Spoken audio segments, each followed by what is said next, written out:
Hello friends, welcome to Sundarban education hub. তো friends, আজকে তোমাদের জন্য নিয়ে এসেছি সরল সুদ আর জটিল সুদ থেকে কিছু অঙ্ক। আর সরল সুদ আর জটিল সুদের যে অঙ্কগুলো নিয়ে এসেছি, এই ধরনের অঙ্ক কিন্তু বর্তমান সময়ে খুব বেশি বেশি করে কিন্তু এক্সামে আসছে। আর আজকে আমি সরল সুদ আর জটিল সুদের অঙ্কে কিন্তু আগুন ধরিয়ে দেবো। আর তোমরা যারা প্রথম থেকে শেষ পর্যন্ত আজকের ভিডিওটি দেখবে, তারাও কিন্তু এক্সাম হলে বসেই কিন্তু সরল সুদ আর জটিল সুদের এই ধরনের অঙ্কগুলোতে কিন্তু আগুন ধরিয়ে দিয়ে আসতে পারবে। তো ফ্রেন্ডস, তোমরা সবাই প্রথম থেকে শেষ পর্যন্ত ভিডিওটা দেখবে। আর ক্লাসটা ভালো লাগলে অবশ্যই ভিডিওটা লাইক শেয়ার করে দেবে। আর যারা এই চ্যানেলে নতুন, তারা কিন্তু অবশ্যই চ্যানেলটা সাবস্ক্রাইব করে নেবে। তো ফ্রেন্ডস, সরল সুদ আর জটিল সুদের অঙ্ক করার আগে কিন্তু আমি সরল সুদ আর জটিল সুদের বেসিক নিয়ে কিছু আলোচনা করে দেবো। তো আমরা কিন্তু সবাই ক্লাস 9-10-এ কিন্তু সরল সুদ আর জটিল সুদের অঙ্ক করে এসেছি। তো সে কারণে কিন্তু আমরা সরল সুদ আর জটিল সুদ সম্পর্কে কিছু না কিছু সবাই জানি। তো এখানে দেখো, সরল সুদ আর জটিল সুদের অঙ্ক করতে গেলে কিন্তু আমাদের প্রথম যে জিনিসটা আমাদের মাথায় আসে সেটা কি, পি হচ্ছে প্রিন্সিপাল মানে মূলধন। মূলধন হচ্ছে আসল, মানে কোনো টাকা আমরা কোথাও ইনভেস্ট করে তার উপরে যে সুদটা পাই, তো যে টাকাটা আমরা ইনভেস্ট করি সেটাকে কিন্তু কী বলা হয়, মূলধন বলা হয়। আর মানে কি, আর মানে হচ্ছে রেট অফ ইন্টারেস্ট, সুদের হার। তো আমরা কোনো টাকা ব্যাংকে জমা রাখলে সেই টাকার উপরে ব্যাংক আমাদের যে হারে সুদ দেয় সেটাকে কী বলা হয়, রেট অফ ইন্টারেস্ট। আর আই মানে কি, ইন্টারেস্ট, সুদ। আর টি হচ্ছে টাইম মানে সময়। আর এ হচ্ছে অ্যামাউন্ট। অ্যামাউন্ট মানে হচ্ছে সুদ আসল, সুদ যোগ আসল। তাহলে পি হচ্ছে প্রিন্সিপাল, আর হচ্ছে রেট অফ ইন্টারেস্ট, আই হচ্ছে ইন্টারেস্ট, আর এ হচ্ছে অ্যামাউন্ট। অ্যামাউন্ট মানে হচ্ছে সুদ আসল, যেটা হচ্ছে সুদ আর আসল যোগ করে কিন্তু আমরা পাই। আর সরল সুদের ক্ষেত্রে সুদ বের করার সূত্র কিন্তু পি টি আর বাই 100। আর জটিল সুদের ক্ষেত্রে বা কম্পাউন্ড ইন্টারেস্টের ক্ষেত্রে কিন্তু সুদ বের করার সূত্র হচ্ছে কি, I equal to P into 1 plus R by 100 to the power T. এখানে অনেকে কিন্তু এন ইউজ করে, তো আমি টি ইউজ করেছি, মাইনাস পি। তো ফ্রেন্ডস, আমরা কিন্তু এক্সামের সময় সরল সুদ আর জটিল সুদের যে অঙ্কগুলো করব, সেগুলো কিন্তু নিয়ম না মেনে কিন্তু আমরা বেলাগাম হয়ে অঙ্ক করব। আর যারা নিয়ম মেনে কিন্তু পরীক্ষার সময় অঙ্ক করতে যাবে, বিশেষ করে চাকরির পরীক্ষার ক্ষেত্রে, স্কুল লেভেলের অঙ্কগুলো কিন্তু সে নিয়ম মেনে করবে, ঠিক আছে, কিন্তু চাকরির পরীক্ষার অঙ্কগুলো কিন্তু বেলাগাম হয়ে করতে হবে, কোনো নিয়ম না মেনে কিন্তু অঙ্কগুলো করতে হবে। আর যারা নিয়ম মেনে কিন্তু চাকরির পরীক্ষা অঙ্ক করতে যাবে, তারা কিন্তু 4 থেকে 5টা বেশি অঙ্ক করে আসতে পারবে না, কেন টাইম মেনটেন করতে পারবে না। তো ফ্রেন্ডস দেখো, আমাদের প্রথম অঙ্কটা কি বলছে, কোনো আসল সরল সুদে 20 বছরে 3 গুণ হলে ওই আসল একই সুদের হারে কত বছরে দ্বিগুণ হবে। তো আজকে কিন্তু আমি এই অঙ্কে কিন্তু আগুন লাগিয়ে দেবো। তো আপনারাও কিন্তু এই ট্রিক্সটা দেখার পরে কিন্তু এক্সাম হলে এই ধরনের অঙ্ক আসলে কিন্তু আগুন লাগিয়ে আসবেন। তো ফ্রেন্ডস, আমরা এই সরল সুদের যে সুদ বের করার সূত্র I equal to PTR by 100, আমরা কিন্তু এই ফর্মুলায় কিন্তু অঙ্কটা করবো না। আমরা জাস্ট কি করব দেখুন, বলছে কোনো আসল সরল সুদে 20 বছরে 3 গুণ হয়েছে। তাহলে আসল মানে কি, প্রিন্সিপাল। আর সরল সুদে 20 বছরে 3 গুণ, তাহলে অ্যামাউন্ট। অ্যামাউন্ট হয়ে গেছে কিন্তু 3 গুণ, মনে করো অ্যামাউন্ট 3 গুণ হয়েছে। আর আসল কত ছিল, আসল 1 গুণ ছিল। আর টাইমটা কত লেগেছে, টাইম লেগেছে কিন্তু 20 বছর, কারণ এখানে বলা আছে 20 বছরে কোনো আসল, আসল ছিল 1 গুণ, 20 বছরে হয়েছে 3 গুণ। তাহলে সুদ কত, এখানে সুদ দেখো তাহলে হয়েছে কত, দ্বিগুণ। 2 + 1 মানে কত, 3 গুণ, তাহলে সুদ হয়েছে দ্বিগুণ। তাহলে দেখো 2 গুণ সুদ হয় কত বছরে, 2 গুণ সুদ হয় কিন্তু 20 বছরে, 20 ইয়ার্সে 2 গুণ সুদ হয়। এবারে বলা আছে দেখো কি, যে ওই আসল একই সুদের হারে কত বছরে দ্বিগুণ হবে। মনে করো আসল মানে প্রিন্সিপাল 1 গুণ ছিল, অ্যামাউন্ট কত হবে, দ্বিগুণ হবে। তাহলে এখানে কিন্তু আমাদের টাইমটা বের করতে হবে, টাইম কত বছর লাগছে। তাহলে এখানে দেখো, এখানে সুদ কত হয়েছে, সুদ হয়েছে 1 গুণ, যেহেতু ছিল আসল 1 গুণ, হয়ে গেছে দ্বিগুণ, তাহলে সুদ কত হলো, সুদ হলো 1 গুণ। তাহলে যদি 2 গুণ সুদ হয় যদি 20 বছরে, তাহলে 1 গুণ সুদ কত বছর হবে, 1 গুণ সুদ হবে কিন্তু 20/2 ইকুয়াল টু 10 বছর। তাহলে দেখো, কোনো আসল সরল সুদে 20 বছরে 3 গুণ হলে ওই আসল একই সুদের হারে কত বছরে দ্বিগুণ হবে, একই সুদের হারে কিন্তু 10 বছরে কিন্তু দ্বিগুণ হবে। তাহলে এটা কিন্তু 10 বছর কিন্তু আমাদের অ্যান্সার। জাস্ট দেখো, জাস্ট 5 সেকেন্ডে কিন্তু আমি অঙ্কগুলো করে ফেললাম। তো আমাদের প্রিন্সিপাল ছিল 1 গুণ, 20 বছরে হয়েছে 3 গুণ, তাহলে সুদ পেলাম কত, দ্বিগুণ। তাহলে দ্বিগুণ সুদ হয় 20 বছরে, আর এখান থেকে আমরা কত সুদ পেয়েছি, 1 গুণ। তাহলে 1 গুণ সুদ হবে কত বছরে, 20/2 ইকুয়াল টু 10 বছর। জাস্ট এটাই হচ্ছে অ্যান্সার। তো ফ্রেন্ডস দেখো, আমি কিন্তু আগুন লাগিয়ে দিয়েছি এই অঙ্কে। তো তোমাদের কিন্তু এক্সাম হলে কিন্তু এই অঙ্ক আসলে কিন্তু আগুন লাগিয়ে আসতে হবে। তো ফ্রেন্ডস, এবার 2-এর অঙ্কটা দেখো, জটিল সুদ আর সরল সুদের কিন্তু মিক্সড কম্বো অঙ্ক। তো আমরা কিন্তু এখানে জটিল সুদ আর সরল সুদের কিন্তু মিক্সড একটা কম্বো নিয়ে এসেছি। তো তোমরা দেখো 2 দাগের অঙ্কটা কি বলছে, 15,000 টাকার 2 বছরে একই সুদের হারে যৌগিক সুদ ও সরল সুদের অন্তর 96 টাকা, সুদের হার বার্ষিক কত ছিল। তো আমরা একটা ট্রিক্স কিন্তু সবাই জানি কি, 2 বছরের সরল সুদ আর জটিল সুদের পার্থক্য কিন্তু কি, 2 বছরের সরল সুদ আর জটিল সুদের পার্থক্য হয় পি আর স্কোয়ার বাই হচ্ছে 100 স্কোয়ার এটা হচ্ছে 2 বছরের সরল সুদ আর জটিল সুদের অঙ্ক। তো দেখো আমি এই অঙ্কে কিভাবে আগুন ধরাচ্ছি তোমরা একটু শুধু জাস্ট লক্ষ্য করো। তো 2 বছরের সরল সুদ আর জটিল সুদের পার্থক্য কি, পি আর স্কোয়ার বাই হচ্ছে 100 স্কোয়ার। তো এখানে কিন্তু 2 বছরের সরল সুদ আর যৌগিক সুদ, যৌগিক সুদ মানে কি জটিল সুদ, এদের পার্থক্য কত দেওয়া আছে 96, তাহলে P R square by 100 square equal to কত হবে 96 কিন্তু হয়ে যাবে। যেহেতু এটা মানে কি এটা হচ্ছে 2 বছরের সরল সুদ আর জটিল সুদের পার্থক্য। তো তোমাদের এই ধরনের অঙ্ক আসলে তোমরা কি করবে, জাস্ট এই সূত্র অ্যাপ্লাই করবে, P R square by 100 square. এটা হচ্ছে কি 2 বছরের সরল সুদ আর যৌগিক সুদের পার্থক্য, 2 বছরের যৌগিক সুদ আর সরল সুদের পার্থক্য। তাহলে এখানে দেখো, এখানে আমরা কি করতে পারি, তাহলে এই 100 স্কোয়ারটা এই সাইড চলে গেল, তাহলে আমরা কি লিখতে পারি, P R square equal to 96 into 100 square. তো এবারে দেখো আমরা কি লিখতে পাচ্ছি, আর স্কোয়ার ইকুয়াল টু কী হবে, R square equal to 96 into 100 square মানে কত, 100-এর পাশে আরও দুটো শূন্য অ্যাড হবে, নিচে কত, পি মানে কত 15,000 টাকা, 15,000 টাকা। তাহলে দুটো শূন্য কাটলো, একটা শূন্য কাটলো। তো দেখো এবার আমরা কি করছি, 5 দুগুণে 10, 3 5 15, 3 32 96। তাহলে আর স্কোয়ার ইকুয়াল টু কত হয়ে গেল, 32 দুগুণে 64, 32 দুগুণে 64। তাহলে আর মানে কত, আর মানে হচ্ছে √64, তাহলে কত হয়ে যাবে 8। তাহলে সুদের হার কত, সুদের হার কিন্তু 8%। তো দেখো জাস্ট কিন্তু আমি 20 সেকেন্ডের ভিতরে কিন্তু এই অঙ্কটা কিন্তু একদম আগুন ধরিয়ে দিয়েছি। তো তোমাদের কিন্তু এক্সাম হলে কিন্তু এইভাবে কিন্তু আগুন ধরাতে হবে। তো ফ্রেন্ডস আমি এই রিলেটেড কিন্তু আরও দুটো অঙ্ক দেখাবো। তো ফ্রেন্ডস এই ধরনের অঙ্ক কিন্তু তোমাদের রিসেন্ট ডব্লিউপি কনস্টেবল এক্সামে এসছে। আমি এবার এই অঙ্কের ওপরে আরেকটা এর যে টাইপ হয় সেই টাইপের অঙ্ক কিন্তু তোমাদের এবার করিয়ে দেবো। তো এখানে যে নাম্বারসগুলো দেওয়া আছে সেই নাম্বারসগুলো সেম রাখবো, সেম রেখে কিন্তু এর যে আরেকটা টাইপ আছে সেই টাইপের অঙ্কগুলো তোমাদের কিন্তু এবার আমি দেখাবো। তো ফ্রেন্ডস দেখো আমি কিভাবে কিন্তু সেই অঙ্কে কিন্তু আগুন লাগাচ্ছি। ফ্রেন্ডস এখানে দেখো 3-এর দাগের অঙ্ক কিন্তু আগের অঙ্কটার মধ্যে, জাস্ট আমি এখানে কি করেছি, আগে কিন্তু সুদের হার দেওয়া ছিল না, এবার কিন্তু আমি সুদের হার দিয়েছি, অন্তরটা বের করতে হবে। সেই আগের অঙ্ক কিন্তু জাস্ট একটু আমি ঘুরিয়ে দিয়েছি। তো 15,000 টাকা 2 বছরে 8% সুদের হারে যৌগিক সুদ ও সরল সুদের অন্তর কত হবে। তো ফ্রেন্ডস একটা জিনিস মনে রাখবে তোমরা, যে প্রথম বছরে যে সুদটা পাওয়া যায় সেই সুদটা কিন্তু সরল সুদ আর যৌগিক সুদের ক্ষেত্রে কিন্তু সমান হয়। তো প্রথম বছরের সরল সুদ আর যৌগিক সুদ কিন্তু সব সময়ের জন্য সমান, তারপরে যত টাইম বাড়তে থাকে যৌগিক সুদ আর সরল সুদের অন্তর কিন্তু বাড়তে থাকে। তো আর একটা ভাইটাল ফর্মুলা হচ্ছে, সরল সুদের ক্ষেত্রে প্রথম বছরে কিন্তু যে সুদ হয় পরবর্তী বছরগুলোতে কিন্তু সেই সুদ পাওয়া যায়।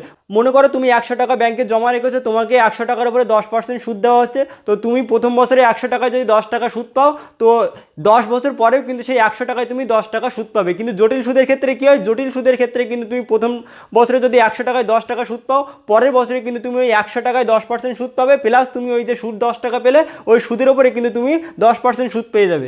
মনে করো তুমি ব্যাংকে 100 টাকা জমা রাখলে, 100 টাকা জমা রাখলে সরল সুদের হারে সিম্পল ইন্টারেস্টে তুমি জমা রাখলে এসআইতে, তো সেক্ষেত্রে তোমার 10% সুদের হারে প্রথম বছরে কিন্তু কত টাকা দেবে, 10 টাকা, পরবর্তী বছরে কিন্তু 10% সুদের হারে কিন্তু তুমি কত 10 টাকা পেয়ে যাবে।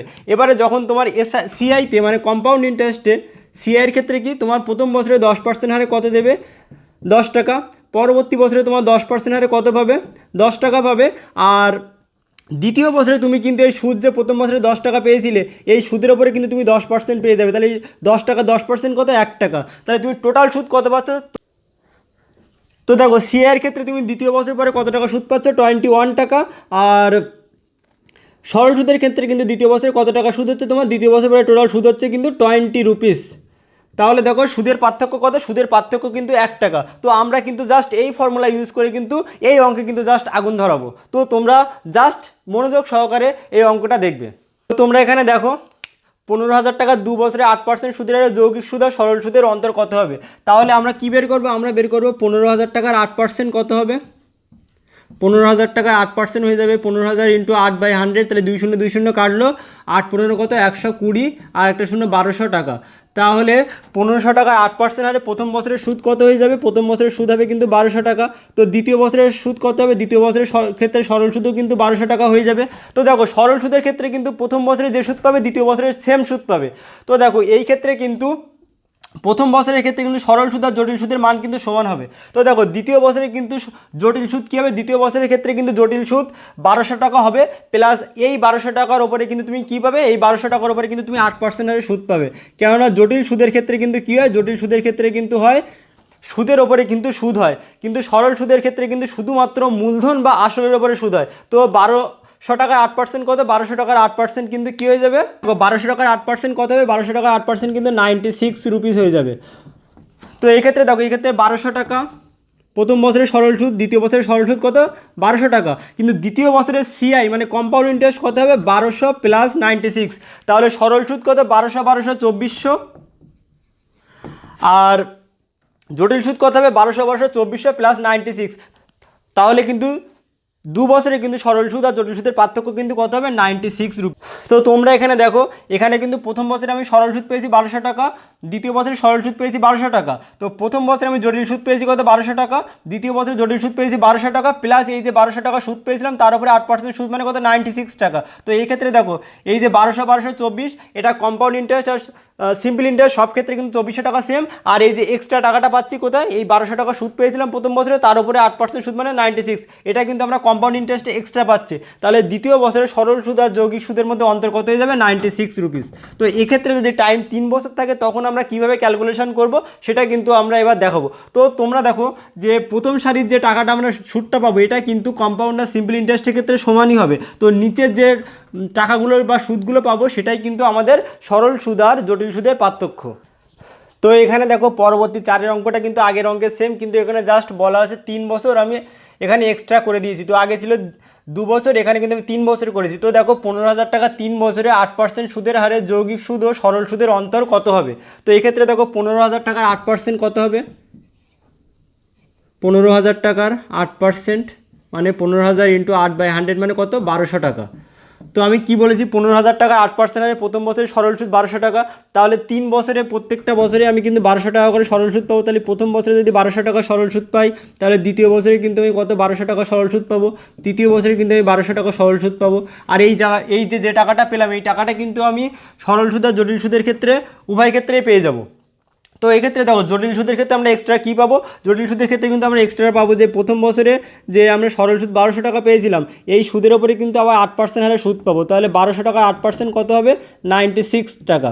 তো দেখো তৃতীয় বছরে আমরা কী পাবো, তৃতীয় বছরে কিন্তু আমরা প্রথম বছরে 1200 টাকার ওপরে 8% হারে সুদটা পেয়ে যাবো, আবার দ্বিতীয় বছরে যে 1200 টাকা সুদ পেয়েছি এর উপরে 8% সুদ পাবো, প্লাস এই যে 96 টাকা পেয়েছি দ্বিতীয় বছরে এর উপরে কিন্তু 8% সুদ পাবো। তো এই যে লাস্টের যে নিচের যে সুদগুলো পাচ্ছি এটাই কিন্তু জটিল সুদের ক্ষেত্রে এক্সট্রা পাচ্ছি, আর এটাই কিন্তু সরল সুদ আর জটিল সুদের অন্তর।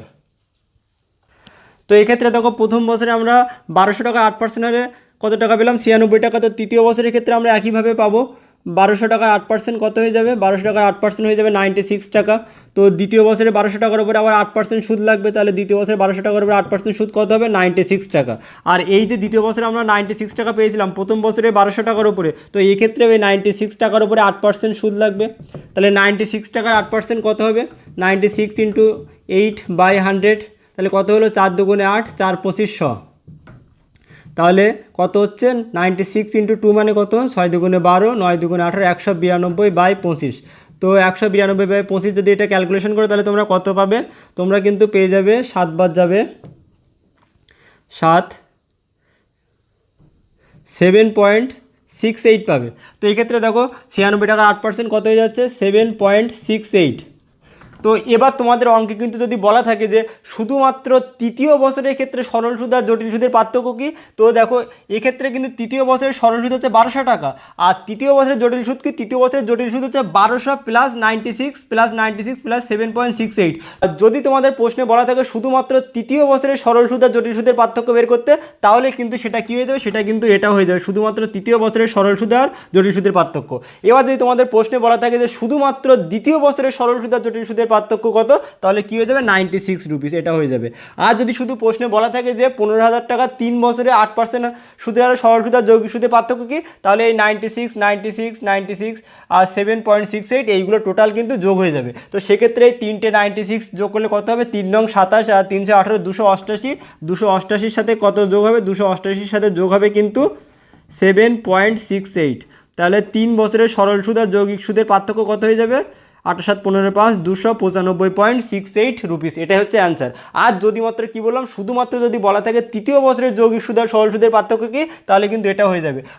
আর যদি বলা থাকে শুধুমাত্র দ্বিতীয় বছরের যৌগিক সুদ আর সরল সুদের পার্থক্য কী, তাহলে কিন্তু 96 টাকা। আর যদি কোশ্চেনে বলা থাকে যে 3 বছরের যৌগিক সুদ আর সরল সুদের পার্থক্য, তাহলে কত হয়ে যাবে, 295.68 রুপিস। তো তো এই ছিল জাস্ট এই অঙ্ক। তো ফ্রেন্ডস, আশা করি তোমরা যদি প্রথম থেকে শেষ পর্যন্ত ক্লাসটা দেখো তাহলে কিন্তু তোমরা সবাই ইজিলি বুঝতে পারবে, কেননা আজকে আগুন ধরানো ক্লাস হয়েছে। আর তোমরা যদি আমাকে সাপোর্ট করো আর যদি ভিডিওগুলো লাইক শেয়ার করো তাহলে কিন্তু আমি এইরকম আরও বেশি বেশি কিন্তু আগুন ধরানোর ক্লাস নিয়ে আসবো। আর আশা করি এই ধরনের ক্লাসগুলো তোমাদের অনেক হেল্পফুল হবে। তো ফ্রেন্ডস, আজকের ভিডিওটা এই পর্যন্তই। Thank you, bye by.